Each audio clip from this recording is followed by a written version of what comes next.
One of the best waves of my trip came at 6 in the morning. From a section of Main Point, almost everyone was ignoring and getting it turned into a bit of a story. Main Point is one of the longest waves in Sri Lanka. There's actually a sign right on the beach that breaks it down. First peak, advanced, second peak, advanced and intermediate, third peak, intermediate and beginners. And Baby Point, beginners and surf schools. I hadn't slept at all that night, not even a little. But I was up before sunrise and Main Point was already packed. Around 40 surfers in the water, all squeezed into the same part of the point.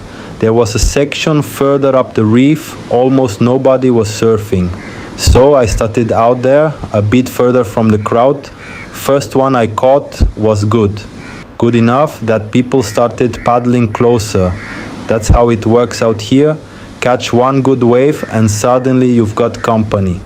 I caught another, then one more, and the crowd kept drifting my way. Then, on one of my waves, this guy paddled straight into my line. I was already riding. I shouted for him to move, but he kept paddling. I had to brake hard to avoid hitting him, and I went down. He shouted, "Second wave, last wave," and somehow he was angry at me. I didn't even understand what he wanted. Then a local paddled over and made it clear. The wave was mine, not his. That was enough for me. I paddled back up the point, and then this one came. Best wave I'd had in Sri Lanka so far. Sometimes the best answer is just another wave.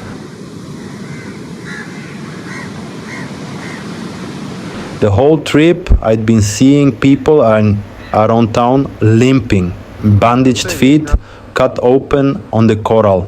Or worse, people who'd ended up in the hospital after stepping on sea urchins.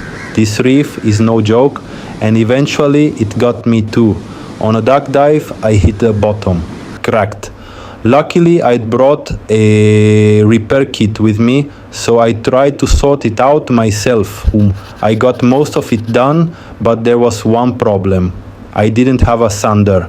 So I took the board to a local repair guy and asked if he could just sand it down for me. He took his time, cleaned everything up, and left the board looking good again.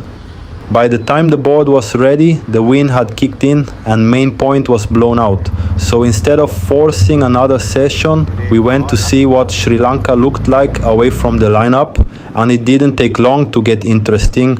Crocodiles on the banks, a huge monitor lizard swimming past us, and somehow another elephant. 10 minutes away from the surf, the island felt like a completely different world. I came to Sri Lanka looking for waves, but I was starting to realize that everything happening between the waves was becoming part of the adventure too. By late afternoon, the wind was still there, but after spending the whole day looking at the ocean, I had to get in somehow. So I grabbed a bodyboard and paddled out right in front of town. A close, fast little wave breaking right on the beach. Nothing fancy, just fun. Tomorrow, I'm trying a different time. I was told there's less people then. Lighthouse and the other spots, that's coming in future episodes. Ever had some kind of conflict out in the water? Tell me how it went in the comments. I'm Pat, searching for waves